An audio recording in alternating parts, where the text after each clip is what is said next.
I don't know about you, but I think one of the worst feelings in the world is the feeling of being stuck, and nobody likes to be stuck. Maybe for you, you've had that feeling recently when you were stuck at an airport because there was a flight delay or a mechanical problem, or maybe even a canceled flight and you were stuck sitting there at the gate, or worse yet, they had to put you up in a hotel in some city for the night and you don't even have a car and you just feel stuck and it's a horrible feeling. Or maybe you felt that way with your car broken down on the side of the road. When I was driving home from my freshman year of college in my trusty 1973 Dodge Dart Sport package, I got stuck. What happened was it was evening and it was raining and I was going down the interstate and my windshield wipers started going slower and slower and slower, and then my dashboard lights start getting dimmer and I realized my alternator went out and it is draining this battery and I'm about to be stuck on the side of the road. I shut off the lights, windshield wipers, so I'm driving through the rain with no lights and windshield wipers. Fortunately, there is a town nearby, and just as the engine is starting to run out of spark, I glimpsed it into a hotel. There was an auto parts store next door. I'm like, this is perfect. Like 5 minutes before they close, I'm like, this is Providence. I walk in, they don't have the alternator for my car. And if I just replace the battery, there is no way I'm getting home with headlights and windshield wipers on and all that. So what I did is I bought a charger for my battery and a hotel room next door at the Motel 6, as seen on the television show Cops. And to be fair, they were true to their slogan. They kept the lights on for me. I wish they kept some Lysol for me. It just is, yeah. Anyway, so that way I could charge up the battery, stay the night, and I'm stuck, but I've got a plan. I just won't use any power tomorrow. I won't use the radio. Won't use anything. And it's a sunny day in the morning, so put my fully charged battery back in my trusty 1973 Dodge Dart Sport package and headed off down the highway. It's a new day, sunny day, and I'm like, this is going to be great. Well, into my drive, heading down the interstate in Oklahoma, where I was raised, I hear this metallic whining noise coming from underneath my hood. And I'm thinking to myself for about 20 seconds, I wonder what part of my engine is making that metallic whining noise. And I realized, I think a bearing is going out on one of my fans. And as soon as I thought that, the bearing failed on my fan on my water pump, and it ruptured, and a burst of steam and cloud and water gushed out from underneath my hood while going down the interstate at 70 miles an hour. And I pulled over, and I'm like, I'm stuck. Now I'm really stuck. This is going nowhere. Now, this is the pre-cell phone days. Some of you knew this is the time when dinosaurs roamed the land. So I'm stuck on the side of the road, and there's T-Rex roaming wild, and I don't have a cell phone. And so the problem was, where I was at, I knew the interstate, and there was nothing for the next 40 miles. I mean, nothing. And behind me was a truck stop about 8 miles back. So I'm like, I have no options. So I abandoned my car, crossed the interstate, and started hiking back towards the truck stop, got my thumb out in the air, and that's when I learned people don't pick up hitchhikers anymore. And so finally, I even gave up on that. I'm just walking down the interstate, and I saw a farmhouse. I'm like, good, farmhouse, knock on the door, no one's there. Resume my walk. Well, about an hour later, I hear a car creep up behind me, and it's a state patrolman. And I thought, I see you people every 15 minutes while I'm driving. Where have you been? I didn't say that, I just thought it. And he asked me what I was doing. I'm like, well, my car broke down back there, and I'm stuck, so I'm walking to the truck stop back there. And he had seen my car, so the story checked out. He asked, do you know how far away that truck stop is? Like, I don't have options. I'm stuck. Well, he was actually very nice. He gave me a ride to the truck stop so I could call the tow truck. And eventually, after 2 extremely long days, I got unstuck, I made it home, and I spent the first 2 days of summer vacation replacing my water pump and my alternator on my 1973 Dodge Dart Sport. Now, it's easy to see why I got stuck. College students aren't known for spending money maintaining their vehicles, and while I didn't have good options, I had an option at least, so I could figure out how to get unstuck when I was stuck. But in our everyday lives, when we get stuck, it's not that easy or obvious, is it? Sometimes when we're stuck in life, we're not exactly sure how we even ended up here. And we're definitely not sure at times what the right path forward is from this situation. See, for some of you, you're stuck with work and you are in a toxic work environment. and you hate what it does, you are bringing your stress home, it is wearing you out, but you don't have any good options right now. Or maybe you're at a stage of life where employers are going to look at your age and they're not going to give you a shot. And because you don't have any options, you feel stuck in this work environment. Or maybe for you, it has something to do with your kids. Maybe you've got kids living under your roof and they're not doing as well academically as you think they should. Or they're not doing as well socially as you know they should. Or maybe there's a medical concern, and no matter what you've done, no matter what you've tried, nothing seems to be improving the situation, and you just feel stuck. Or maybe for you, it's your marriage. And you're in a place where it seems like it doesn't matter what you say, it doesn't matter what you do, everything you do starts another argument. And you don't want it to, you don't like it that way, but every time you try and fix it, it just starts one more argument, and you throw your hands up. You don't know what to do. You're stuck. Sometimes when you're stuck, you know exactly what to do, but the hole that's been dug is so deep, it doesn't feel like it's going to make any difference. For some of you, that's your financial world right now. I mean, you know what you're supposed to do. Spend less money, earn more money. But you look at the size of the hole that's been dug and you think to yourself, does it even matter? I mean, yeah, I know what to do, but look how deep this hole is. Does it even matter? Or for some of you, that's how you look at your health right now. I mean, you know what you're supposed to do. Yeah, I need to go on a diet. I need to get more exercise. But the idea of starting another diet plan, you've been down that path so many times, you think to yourself, does it even matter? Why even bother with it? Or maybe for you, you're stuck with addiction. And you hate it. You hate the control it has over your life. You hate what it does to you. You hate what it does to the people around you. And this afternoon, you're going to go right back to it. Because you're stuck. If that's you, you're stuck right now in some area of life, I am so glad you're here today. Because it's time for you to get out.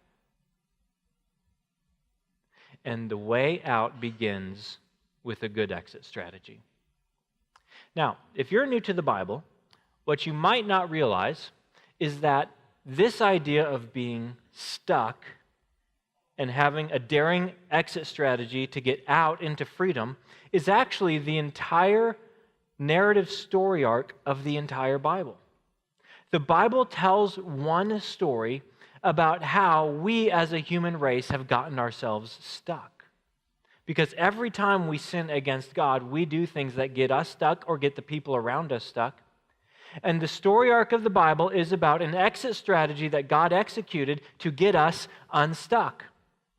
And what's fascinating is, if you read what the biblical authors say about this, they say the place to look in the Bible to understand what it looks like to get unstuck when you're stuck is the life of a man named Moses. Except the biblical authors don't use the word stuck and unstuck. They use a different word. They use this word right here, salvation. Salvation is how we get out of a bad situation and into a good situation, and the place to look to see how that works is the life of Moses. So in this series, that's what we're going to do. We're going to look at the life of a man named Moses who teaches us about salvation, who teaches us what it looks like to get unstuck when we're stuck. Now, if you're new to Hope, we don't really have traditions as a church, and that's not on purpose. It's just that we're much more focused on where we're headed than on where we've been. And the way we say it around here is where we're headed is we're creating a church that attracts and engages people who don't go to church. For whatever reason. Maybe they never went to church. Maybe they went to church and they had a bad experience, or they stopped going, or maybe they turned 18, looked at God and said, "See ya, gotta go." And maybe that's you. I know for many of us, that's our story here at Hope. We wanted to create a church that's for people who gave up on church. And so we're so focused on that, we're always heading in that direction. So it's not like we say, well, every year we do this or that's our tradition. But there is one tradition. Maybe it's not a tradition. Maybe it's just a habit. I don't know. We're not going to do it forever.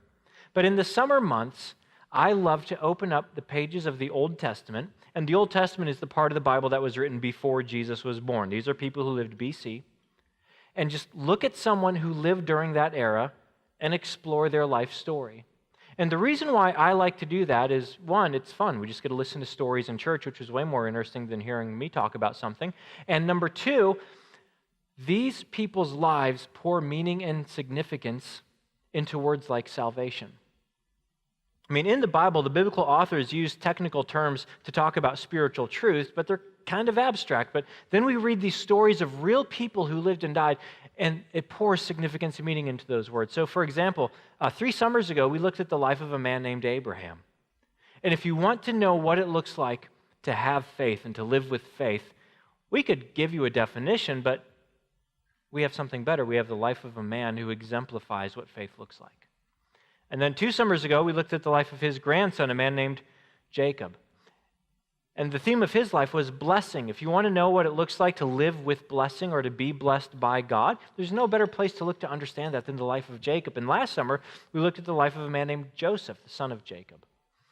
And Joseph is a great illustration of what it looks like to live with confidence that God is with you, even when it doesn't look like God is with you.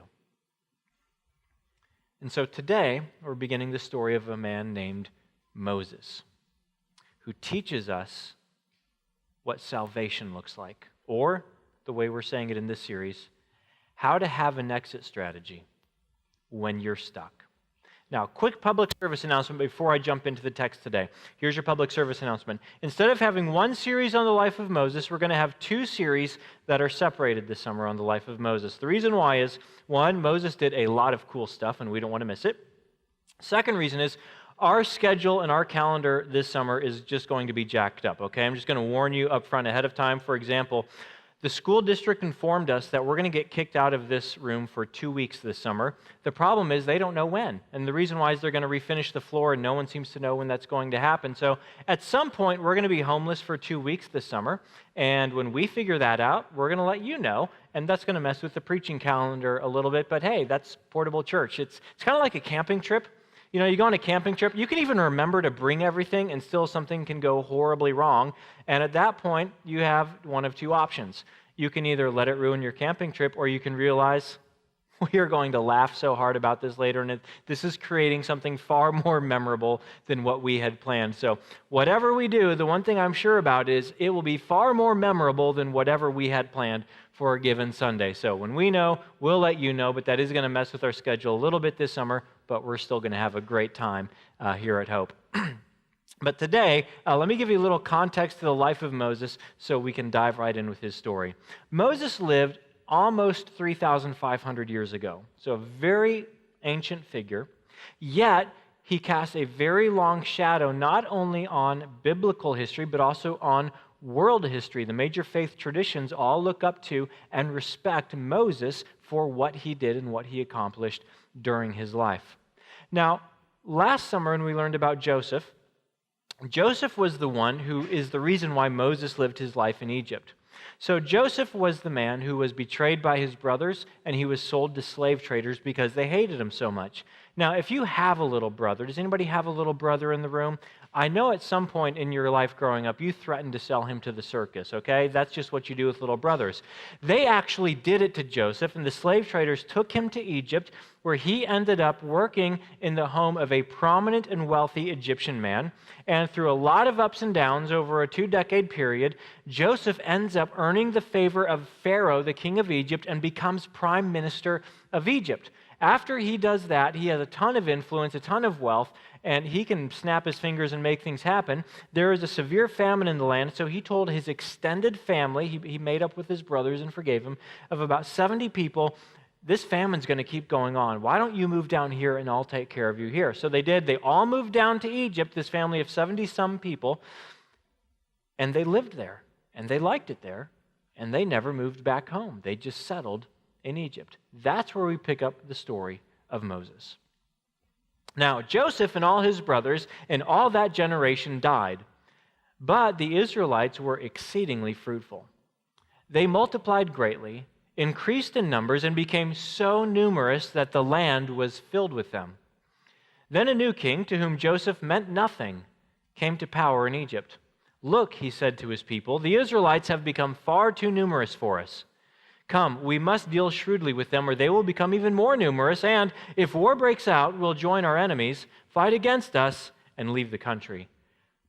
So they put slave masters over them to oppress them with forced labor. And they built Pithom and Ramses as store cities for Pharaoh. But the more they were oppressed, the more they multiplied and spread. So the Egyptians came to dread the Israelites and worked them ruthlessly. They made their lives bitter with harsh labor in brick and mortar and with all kinds of work in the fields. And in all their harsh labor, the Egyptians worked them ruthlessly. So here's the setting. We know from history and from archaeology that there were several different ruling dynasties in ancient Egypt. So one dynasty would rise to power, and the Pharaoh would rule, then his son would rule, then his son would rule, but then there would be a coup d'etat or an invasion, and a new dynasty would be established in Egypt. Well, what we're told in this text is that the dynasty that had been ruling when Joseph lived, they were overthrown. Whether Egypt was invaded or whether it was an internal coup d'etat, whatever happened, there's a new dynasty and a new Pharaoh who had no history with this family and no history with the Jewish race. So he didn't look favorably on them. Instead, he looked at this non-native ethnic population living within his borders, and he got nervous. And the reason why he got nervous was because the Jewish people had settled in northeast Egypt. And in ancient times, there was only one direction from which Egypt could be invaded, the northeast. And he was afraid because if an invader came and they flipped the Hebrews' loyalties away from Egypt, they would join forces with an enemy, they would all invade Egypt together, and then they would be over. So he decided, I'm going to strike the first blow before there's even a battle. And he oppressed the Jewish people cruelly into slavery. But we're told by the narrator, the more they were oppressed, the more they flourished, the more fruitful they became. So the more fruitful they became, the more afraid Pharaoh became, and the more he oppressed them and made their lives bitter. In fact, this verse is kind of, banging the drum on how bad their life was. But what's fascinating is this is such an ancient text. It wasn't written in English. It was written in Hebrew.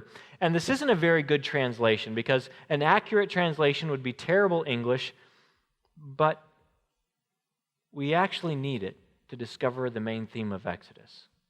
Right here in the first chapter, the narrator is telling us the entire theme of this book of the Bible. So here's a very literal translation of this very same verse. They made their lives bitter with serving, in brick and mortar and with every kind of serving. With every kind of serving, they made them serve. Yes, you in the back. So what did they do all day? They served. Now, it's terrible English, so we see why the translators, give it a little bit of flavor. But this is literally what it says. And it's here to make a very emphatic point. If you're taking notes in your program, here's the point. Here's the theme of the book of Exodus. If you serve anything but God, you are a slave. If you serve anything other than God, you are a slave. This is the theme of the life of Moses, and without understanding this theme, it's going to be challenging to understand all the nuances of the story. Now, this is true on a macro level, and it's also true on a micro level. If you open the book of Exodus and read it, the first half of the book is fascinating. In fact, maybe if you're a Christian, maybe you had a New Year resolution at some point. I'm going to read the Bible this year. Has anybody ever done that? Anybody ever make a resolution? I'm going to read the Bible. Okay, let's be honest. How many of you got to the end of Exodus and you quit? Okay, that's done. Here's why that happens. Genesis is fascinating literature. Pages keep turning. You want to keep reading more. It's fascinating. The first half of Exodus, fascinating literature. There's action, there's adventure, there's intrigue, there's miracles, there's drama. It's a page turner. Then you get to the second half of the book of Exodus, and it bogs down. And here's why. In 2 weeks, we'll see that when Moses went back to Pharaoh and demanded liberation of his people, he didn't say, "Pharaoh, let my people go." Do you know what he said? He said, God says, let my people go so that they may worship me.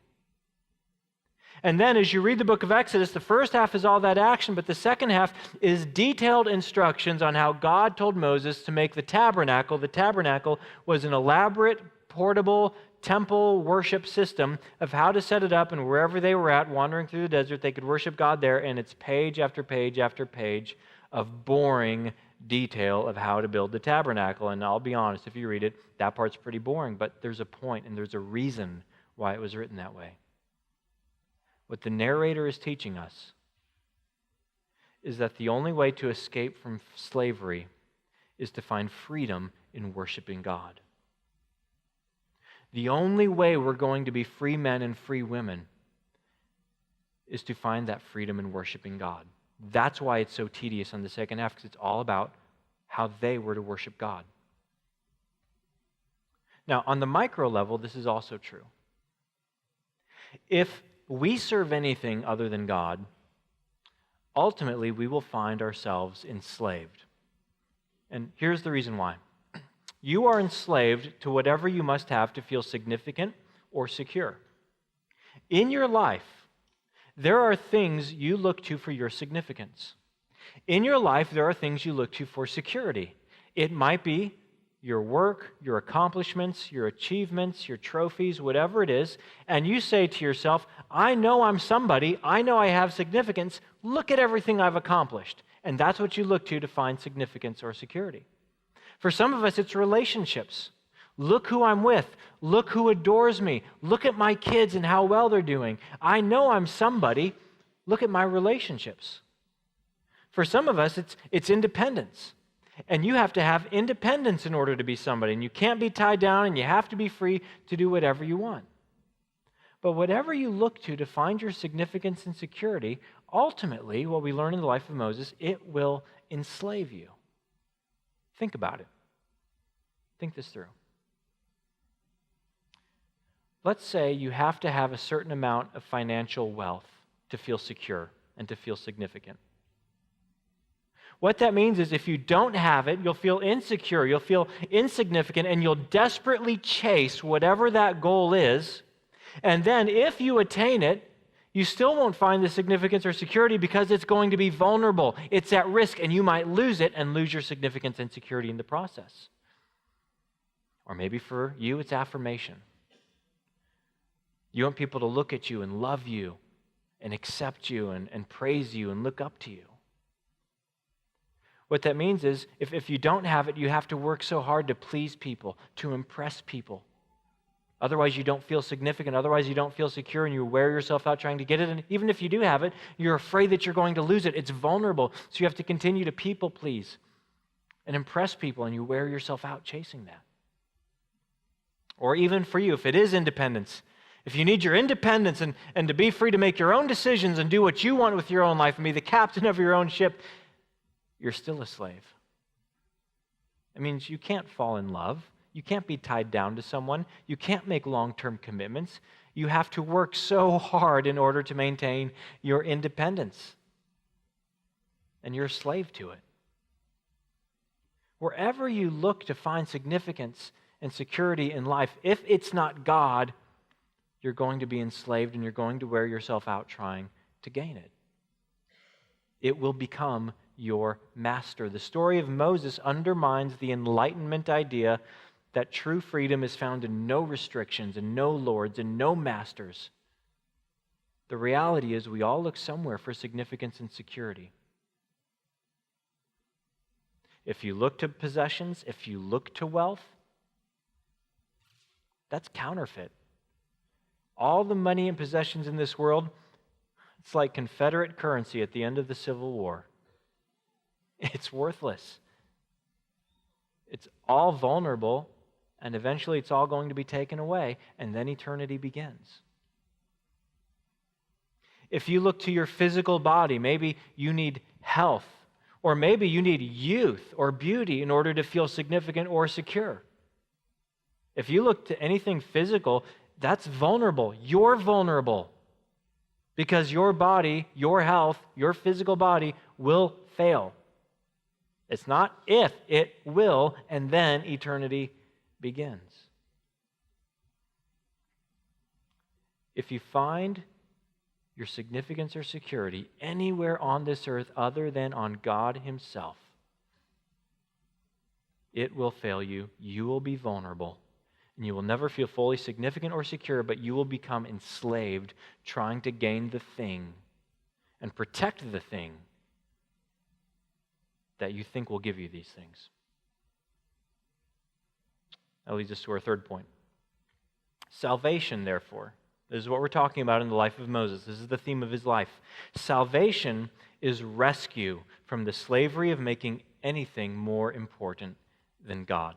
Think about your own life again now. Are you feeling stuck? Because stuck isn't just a state of being, is it? It's something you feel right in your chest, that feeling of being stuck. Is there anywhere in your life right now where you feel stuck? Family, work, relationship? If you do a little digging there, do you know what you might find? What you might find is that you're looking to something other than God for your significance and security. And because it's vulnerable, it ultimately will fail you and you will feel stuck. And salvation is about being rescued from that, so that our security and our significance are rooted in God, and we gain the freedom and ability to move forward that comes along with that. That's the story of Moses. So, let's go back to the text. The king of Egypt said to the Hebrew midwives, whose names are Shiphrah and Puah, "When you are helping the Hebrew women during childbirth on the delivery stool, if you see that the baby is a boy, kill him. But if it is a girl, let her live." The midwives, however, feared God and did not do what the king of Egypt had told them to do. They let the boys live. Then the king of Egypt summoned the midwives and asked them, "Why have you done this? Why have you let the boys live?" The midwives answered Pharaoh, "Hebrew women are not like Egyptian women. They are vigorous and give birth before the midwives arrive." I don't know why. When I read that, I hear a Russian accent in my mind. Does anybody else? They are vigorous. I don't know. That's me. A little insight into my mind. So God was kind to the midwives, and the people increased and became even more numerous. And because the midwives feared God, He gave them families of their own. Then Pharaoh gave this order to all his people: "Every Hebrew boy that is born you must throw into the Nile, but let every girl live." So, when his first plan doesn't work, he moves to the second plan. Kill all the baby boys. And then when the midwives don't do it, he tells all his citizens, then you do it. If you find a baby Hebrew boy, throw him in the Nile River. His thought is simple. If we weed out all the boys within a generation, this ethnic group will cease to exist. They'll be totally assimilated into Egyptian culture and into Egyptian civilization as they marry Egyptian men or they're made to be maid servants. The whole culture will go away and the whole problem will be solved. Yet into this very bleak situation, and because of this very bleak situation, the narrator gives the reader a first ray of hope. Now, a man of the tribe of Levi, that's a Hebrew tribe, married a Levite woman, and she became pregnant and gave birth to a son. When she saw that he was a fine child, she hid him for 3 months. But when she could hide him no longer, she got a papyrus basket for him and coated it with tar and pitch. Then she placed the child in it and put it among the reeds along the bank of the Nile. So she's technically obeying the law and throwing the boy into the Nile River. His sister, that's Moses' sister, stood at a distance to see what would happen to him. Then Pharaoh's daughter went down to the Nile to bathe, and her attendants were walking along the riverbank. She saw the basket among the reeds and sent her female slave to get it. She opened it and saw the baby. He was crying, and she felt sorry for him. "This is one of the Hebrew babies," she said. Then his sister, Moses' sister, asked Pharaoh's daughter, "Shall I go and get one of the Hebrew women to nurse the baby for you?" "Yes, go," she answered. So the girl went and got the baby's mother. Pharaoh's daughter said to her, "Take this baby and nurse him for me, and I will pay you." So the woman took the baby and nursed him. When the child grew older, she took him to Pharaoh's daughter, and he became her son. She named him Moses, saying, I drew him out of the water. Now, this isn't a main point, it's a side point, but it's important, so I'll just touch on it and then we'll move on. I love what Moses' parents do when they're stuck, and we should all take a page from their book. Act like it all depends on you. Pray and trust God because it all depends on Him. They're shrewd, they're smart, they're cunning, and they're trusting God. Sure, I'll throw the baby in the Nile, in this floating basket, right where Pharaoh's daughter bathes, with her female attendants close by. I mean, think of this, a bunch of women and a crying baby floats down the river. I wonder what they're going to do. And oh, look, there happens to be a Jewish girl walking by. Oh, she happens to know someone who can nurse the baby for you. They've put together all these plans. They're acting and behaving like it all depends on us. They're being shrewd. They're being smart. They're doing the right things, and they're trusting God. Those are the two guiding principles when you're stuck. You can't just pray and say, God, take care of this. Especially if you created the stuck, all right? You can't pray your way out of a situation you behaved your way into. Act as if it all depends on you. Pray and trust as if it all depends on God. That's what they do here, and they get a great outcome. However, Moses ruins it. This ray of hope is quickly darkened because we've got this boy who's raised in a Hebrew home, so he identifies with the Hebrews, but he's given the royalty and the education of the best of the Egyptians. Here's a man who is totally set up to become a liberator of the people and to be the hero and save the day, yet he goes and blows it when he goes rogue. Here's what happened. One day after Moses had grown up, he went out to where his own people were and watched them at their hard labor. He saw an Egyptian beating a Hebrew, one of his own people, so he still identifies with them. Looking this way and that and seeing no one, he killed the Egyptian and hid him in the sand. The next day he went out and saw two Hebrews fighting. He asked the one in the wrong, "Why are you hitting your fellow Hebrew?" The man said, "Who made you ruler and judge over us? Are you thinking of killing me as you killed the Egyptian?" Then Moses was afraid and thought, "What I did must have become known." When Pharaoh heard of this, he tried to kill Moses. But Moses fled from Pharaoh and went to live in Midian, where he sat down by a well. So Moses is uniquely positioned with his influence and education and background to free the people, to make a difference, to work good, and he goes rogue and blows it all. And suddenly, as this chapter concludes, there is no hope in this situation. Yet the narrator, and this is brilliantly constructed, by the way, the narrator wants us to see and feel a tension that he has deliberately set up in this story. And here's the tension. I don't know if you noticed it or not. First part of the tension is this. There is a character who is noticeably absent from this story. Now, next week, when we get to chapter 3, this character takes center stage in the story, but in this part, through chapters 1 and 2, there's a character who's noticeably absent. Do you know who's absent from this story so far? God. God is absent. The narrator has made a point of not mentioning God. God is silent. God is not showing up. All these bad things keep happening, and God is not in the scene. Yet at the same time, and the narrator assumes something, the narrator assumes the reader knows how the story ends, and spoiler alert, it ends with Moses saving the day and leading the people out of slavery. Sorry if I just ruined it for you. Maybe you've not seen the movie The Ten Commandments yet. In the end, we know how it ends up, and we know they're going to be liberated by the end of the story, but he is intentionally telling the story in a way that lets us, the reader, realize something. Everything that is done with evil intent ultimately will topple underneath its own weight. With every evil action Pharaoh does, the seeds are being planted that will undermine that evil. It's not just that his evil backfires. His evil is creating the scenario which will ultimately overcome and destroy the evil itself. Did you notice that? There's a problem. There's too many Hebrews, so I'm going to oppress them. What happens? There's only more of them now. Okay, fine, we're going to kill all the baby boys. What happens? That sets up a perfect scenario where one of those boys can grow up and identify with his own people, yet understand the culture and education of the other people. Even Moses' failure plants the seeds for the ultimate liberation to happen. Because there's one thing Moses is lacking with his fine Egyptian education. He lacks humility. He lacks patience.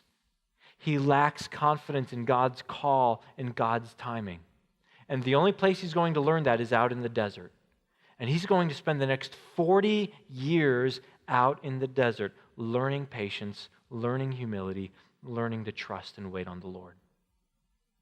That's what was lacking. And only then, at the age of 80 years old, would he be ready to be the liberator God wanted to use.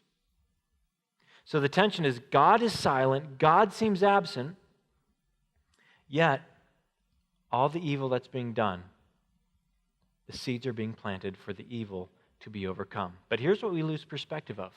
What we lose perspective of is the fact that this is decades of history. Okay, we're Americans. When I get stuck on Monday and I pray, I want God to show up by Tuesday at 2:30 in the afternoon. Otherwise, God, have you lost control? What are you doing? I'm still stuck, and it is 24 hours later, sir. Where are you?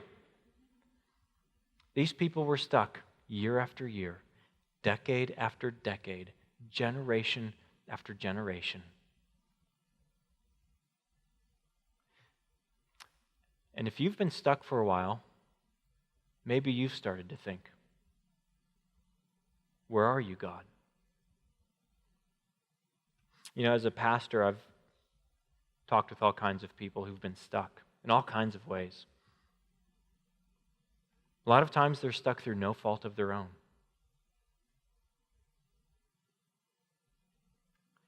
And they've gotten angry at God. They've grown bitter towards God. They've walked away from God because they're stuck and God is silent. They're stuck and God seems absent.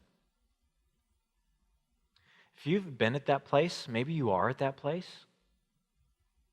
I don't want this to sound harsh, but I do want you to be able to see the logic we're using when we're in that place. Here's the line of logic we're using.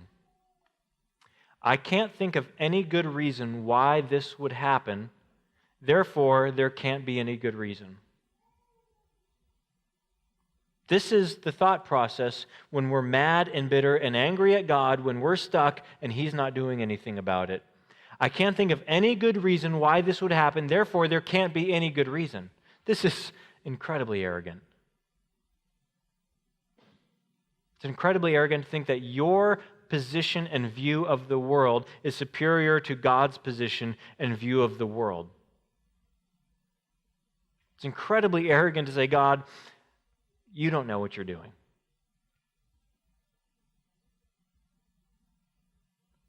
But the truth is, God will use hardship in your life many times to prepare you for salvation, for rescue from the slavery of serving anything else other than God, and that's our next fill in the blank.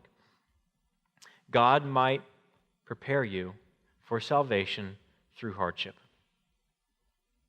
to accomplish in the long term His good and your freedom and your liberation from being stuck.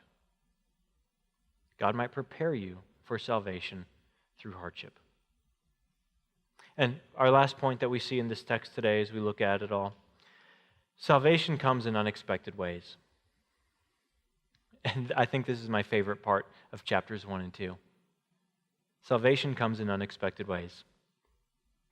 As you read the story of Exodus, and in fact, any story in the Bible really, what you discover is that God seems to have a preference for working for and with and through the outsiders rather than the insiders. He seems to have a preference for working through the marginalized rather than the mainstream, through the poor rather than the rich, through the excluded rather than the included. Look at the characters of the story. Who are the heroes? In an ancient culture where women were not esteemed, all the heroes in this story are women. There's only two men in this story so far. One's evil, one's an idiot. All the heroes are women. We've got the two midwives. Now, not only are they women who were considered inferior to men in that generation, but midwives were considered inferior to normal women. Do you know why? Because normally midwives were women who had no children of their own, and in that culture, if a woman could not have children, if she was barren, at best she was considered useless, at worst she was considered cursed by God or cursed by the gods. You've got these two so you have not men but women, and not women but midwives, and they are the first heroes in the story. In fact, we're told that they were given families of their own, that God blessed them after they honored Him and trusted Him and obeyed Him. He blessed them with children of their own after the fact. And we're told their names, Shiphrah and Puah. Why does that matter? Here's why it matters. Did you know that for years and years and years, archaeologists and historians have tried to figure out which pharaoh this is, but we're still not 100% sure? We've got some pretty educated guesses, but we're not sure. Do you know why we don't know which pharaoh this was? Because we're not told his name. But we're told the name of these two women. Because in God's economy, these were the heroes that matter. And for the rest of time, and I think even into heaven and eternity, these women will be honored and celebrated. These two nobodies for their trust and faith and obedience to God.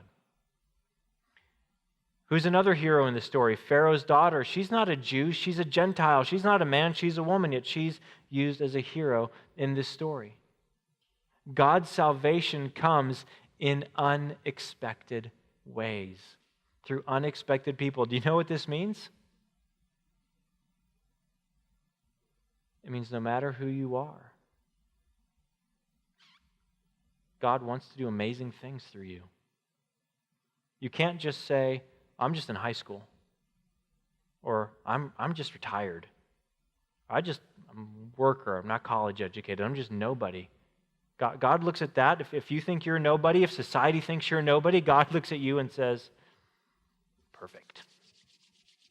That's what I love working with.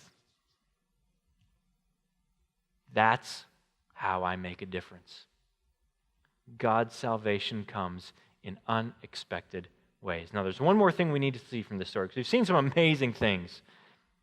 We're enslaved if we look to anything other than God for significance and security. We've seen that God's salvation comes in unexpected ways. We've seen that God will allow us to be stuck for a season in order to prepare us for salvation. But there's something that's the most important thing to see before we're done. Does any of this story sound familiar? Does it strike any chords? Does it resonate in the back of your mind with anything else? There's an evil king who decrees that all the baby boys must be killed. But one of those boys survives to grow up to liberate his people. There's a man who goes out into the desert and returns anointed by the Spirit to bring salvation. There's a man who is rejected by his own people. The one who came to save is rejected by his own people, and he lives under the sentence of death, yet it is through that sentence of death that he is able to save. Does that remind you of anyone? We must not only see that Moses brought salvation, we must see the one to whom Moses points, and that is Jesus. Moses only brought an economic and social freedom, and only to one ethnicity. Jesus Christ brought true liberation, freedom from sin, freedom from death, freedom to live in eternal life in the presence of God, and he did it for all nations and all peoples through his death on the cross to pay for your sins. This is about Jesus. This is to raise our eyes to see and understand how from the beginning God had a plan to save us into the freedom and abandonment of worshiping him and him alone. That's what we see in the story of Moses.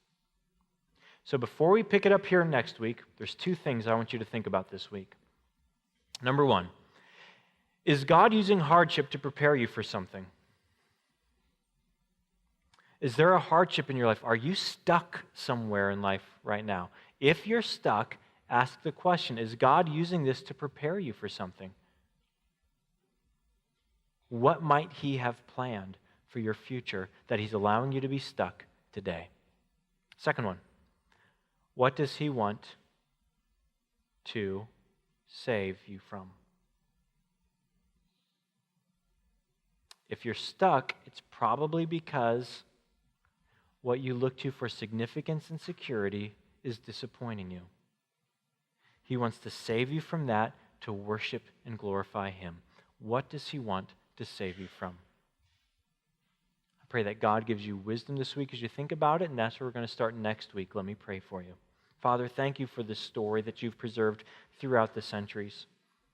Again, as we open up the Bible, we see there is so much wisdom and insight